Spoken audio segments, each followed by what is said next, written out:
On October 20th, Russian Defense Minister Sergei Shoigu said that the Russian Aerospace Defense Forces have carried out more than 40,000 flights, including 21,000 nighttime flights, over the course of the operation in Syria. These have resulted in approximately 122,000 strikes on terrorist facilities. Furthermore, about 87,500 terrorists were eliminated and over 1,411 settlements were liberated as a result of the operations. More than 2,500 settlements have joined the reconciliation process as a result of the Russian Reconciliation Center's efforts. According to Shoigu, special attention is being paid to resolving humanitarian issues. On the same day, after long negotiations and as a result of the siege on al-Safa, Syrian authorities freed 6 hostages, all of whom were abducted by ISIS during an attack in July. The governor of the Sweida region, Amer al-Ashi, said that numerous terrorists were killed in the operation that lasted more than 83 days following the ISIS attack.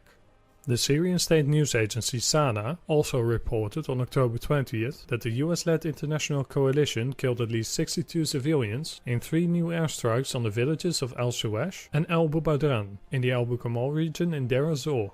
Out of the victims, 15, mostly children and women, were killed in al-Suseh. 37 civilians were killed in an airstrike on the Otman Bil Affan Mosque in the eastern Deir ez-Zor province. The final 10 were killed after an airstrike on the Ammar bin Jasser Mosque in the village of al-Bubadran. According to local sources, there were many wounded, claiming that the death toll might rise due to numerous serious injuries. In the Euphrates Valley, the remaining ISIS militants launched more attacks on Syrian Democratic Forces, SDF.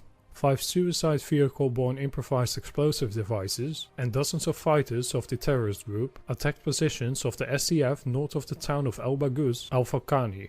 The US-backed forces destroyed the vehicles and recaptured a position they had previously controlled. The SDF Media Center claimed that more than 31 ISIS fighters were killed in the clashes.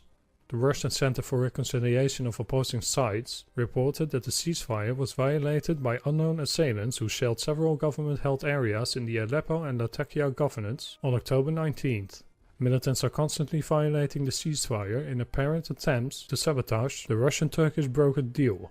Earlier, the timeline of the demilitarized zone implementation was extended in an attempt to salvage it. Nonetheless, there are still significant problems with forcing radical militant groups to respect the ceasefire.